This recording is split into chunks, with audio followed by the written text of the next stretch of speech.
Hey y'all, it's your girl Latrice Renee, and what I'm gonna do right now is to just, speak my truth, live my truth, and stop hiding. Okay, this is not the most easiest thing for me to do. What I'm gonna speak on is, I know I have been expressive that I have major depressive disorder, which is MDD. I also have generalized anxiety disorder and OCD, obsessive compulsive disorder, but whatever. I've talked about that a little bit before, but what I'm going to speak on today is something that only a few people know about, those who are closest to me. It's like I really don't know where to start, except let me get into it because I'm tired of hiding. 6 years ago, I had a mental breakdown. I was in a horrible marriage to a man who was, let me just say, he wasn't great, abusive. Let me just say that. I went through things that a wife shouldn't go through, basically put, and I was going downhill really fast, trying to be there and support somebody as a wife, and all the while they're breaking you down, doing things that's harming you. I went through things mentally, physically, emotionally, financially, and it's by the grace of God that, honestly, that I'm still here, that I was able to bounce back from all the crap that I had been put through. But when I was going through what I was going through, I was very depressed. I had already had depression. I've had that since I was 9 years old, but I was very depressed. I felt like I couldn't call on anybody, basically. I felt very alone. I felt like a prisoner in my own home. I hated to go home from work. I didn't want to be there because either he wasn't coming home because he's with somebody else while he's still married to me, or when he was there, it felt like I was living with a stranger roommate. We didn't talk. It was very cold, and it was always, I'm not going to go into detail about that right now. I'm not ready to go into all that stuff, but it was just terrible. My life was a living hell. So I remember when things first started getting bad, I felt very alone. I tried to reach out to the pastor at the time. So sorry for calling after 9 o'clock. I thought you could reach out to your pastor at any time of the day. But I was told by the secretary when I showed up at church for Bible study and choir practice one Thursday night, that she pulled me to the side and said that his wife didn't want me calling anymore that late. Mind you, okay, I can respect that part, but mind you, that I was really going through some crap, and I was not interested in my pastor. I was not. I needed help. I needed somebody to talk to, and I felt like talking to somebody who was supposed to be spiritual would be able to guide me. So what they did was pass me off to another pastor, assistant pastor, who was also married. Make that make sense. Whatever. Okay, so that's one thing that I went through that's leading up to my mental breakdown. I tried to reach out to my younger sister. We were speaking at the time. We don't speak anymore, but I'm never going to forget what she told me when I was going through the separation and the trauma of my marriage falling apart. She said that she cannot listen to me and focus on me and my marital problems when she has to deal with her sister and her sister's girlfriend's issues. Wow. Yeah, so she probably doesn't know it because I never discussed it because I was already living in hell, that that was the demise of our relationship again. Because if I can't talk to you when I'm really desperately needing somebody, then what's the point? What's the point? We're half sisters anyway. We didn't grow up together, but I needed somebody right there. Okay, fast forward again. A couple months after all that had transpired, I was really trying to zone in with God. I was really trying. So I wrote a biblical book because I didn't want, it was a prayer book, what I call a prayer journal. Excuse me for crying. I did not want anybody to feel how I was feeling. To go through the things that I was going through and feel so alone. So I wrote that and I published that.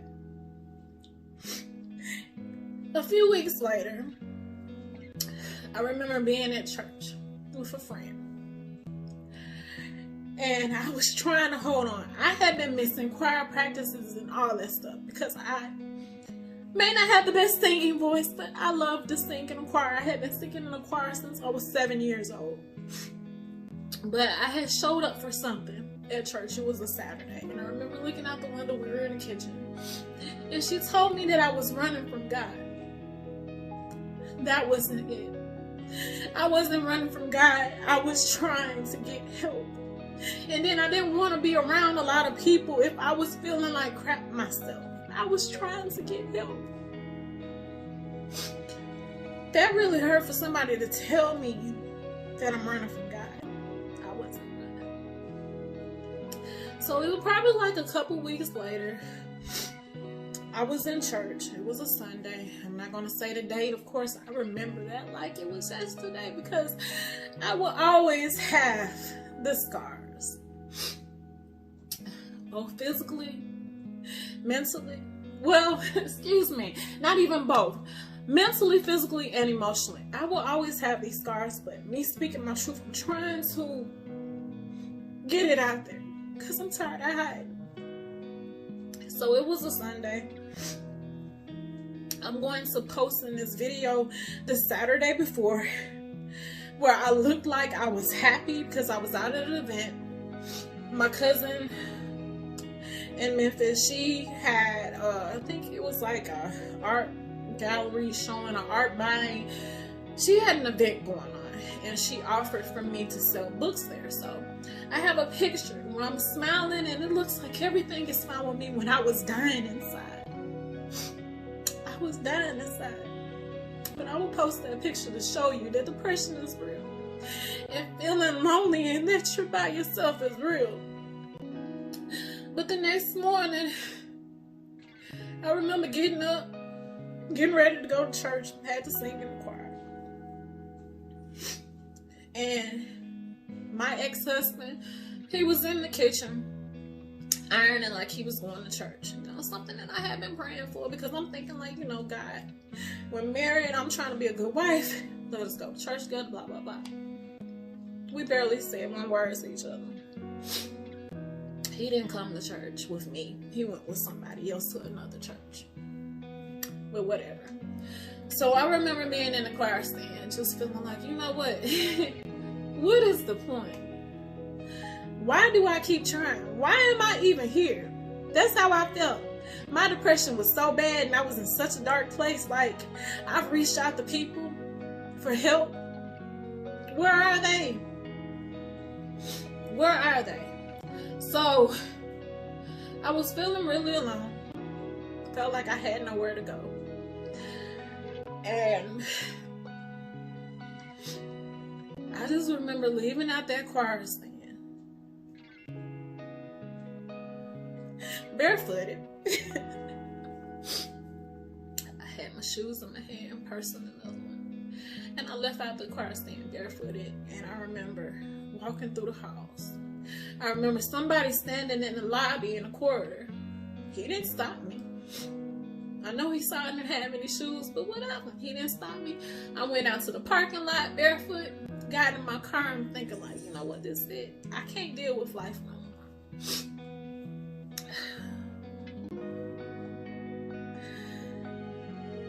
I got home, I was in a fit of rage. I was upset because I'm just like, I've given my all to a person who didn't care about me, who didn't give a crap about me.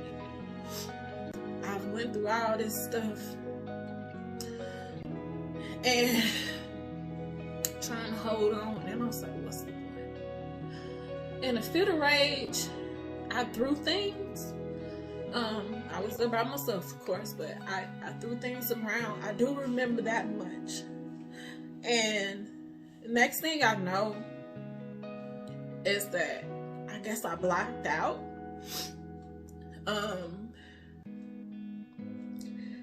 And I woke up, or whatever, whatever you want to say, came to my senses. And I was laying on the living room floor with glass surrounding me, and I think it was some kind of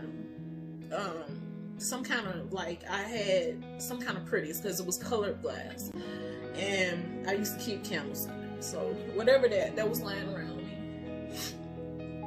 and my arm was bleeding. I didn't feel any pain, nothing. I didn't feel that way. I was bleeding profusely on my arm, my left arm. So apparently I must have wanted to die, right? And to be honest, to this day, I still wonder why I'm here. That's sad to say, but I still wonder why I'm here. Like 6 years ago, I could have been out of here. I could have taken my own self out. Suicide is real, whether you mean it to do it or not. But at the time, like, when you're trying to escape the pain that you're going through and you feel like you have no help, there's nowhere to turn, things happen. So I'm gonna, like I said earlier in the video, if you stuck with me this long, thank you. If not, that's fine. But I have to live my truth. So when I came to, my arm was bleeding. Like I said, I didn't feel anything. I was later told at the ER that's because of my adrenaline. I didn't feel squat even hours later. Adrenaline, I'm guessing. But like I said, I'm tired of hiding. This is one of them, one of my scars that I'll live with for the rest of my life, and this is another. So this is what I did to myself 6 years ago. And I was told that if I had went any deeper, because these are very deep scars, as you see, they're raised, they're very deep. And if I had went any deeper, I would have killed myself. I would have cut an artery or something, they said. I don't know why I'm still here. And except God has me here for a reason, because I don't know. Now, I did have a lady, you know, trying to help me through this because she had went through a divorce. She went to the church. I'm not even going to get into that scenario, but she did help me through some things. My mom, she was upset at me, and I hate that I put her through that pain because I'm my mom's only child, and I would never want to hurt my mom. But I now have these scars as a reminder. This is a part of my survival. But I'm tired of hiding. I'm tired of wearing long sleeve shirts and things, or when I do wear short sleeves like this when I'm out. I'm tired of hiding my arm. I'm tired of just like, you know, well, if you can, I gotta move back from the camera, but just like holding it this way so people won't see. Or when I take pictures, make sure that my scars aren't visible, because to me it's like, it's embarrassing. It is embarrassing to me that I wasn't strong enough at that time, because I felt like I didn't feel loved. I felt like I had nowhere to go, nowhere to turn. Nobody knew the hell that I was going through at home. And when I reached out, you know, trying to reach out to people before I even got that bad, I don't know what their mindset was. I just don't know. But if this can encourage somebody, find people that you can trust to talk to. You do matter. You are worth being here. You are worthy. God loves you. God has to love me because that's the only reason I'm still here. That is the only reason I'm still here, because I could have been gone. I wasn't expecting this video to be that long, but I had to get my truth out. I'm sorry for being a crybaby, but even 6 years later, this is quite emotional for me.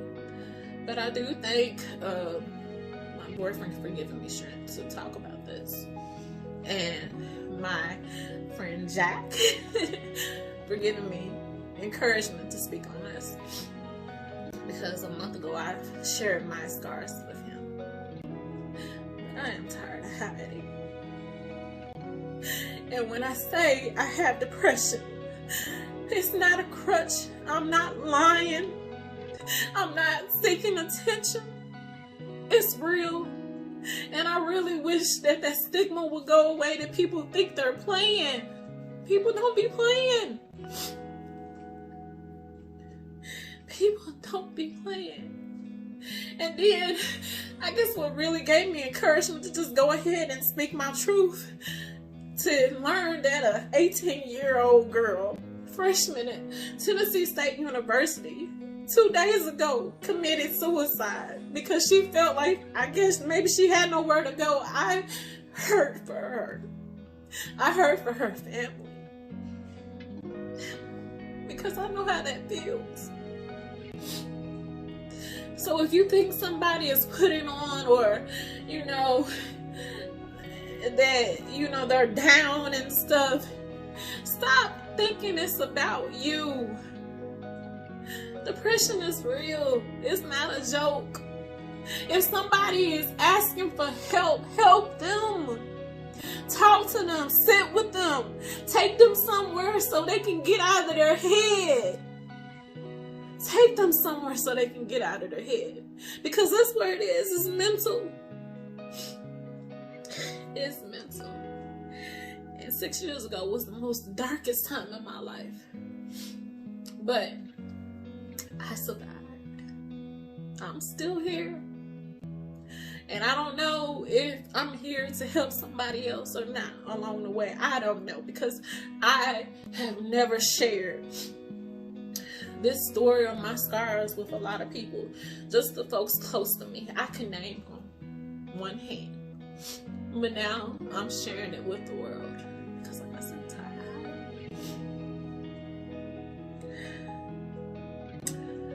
I think that's all I got to say. I'll just put the suicide hotline in the video when I do my edits.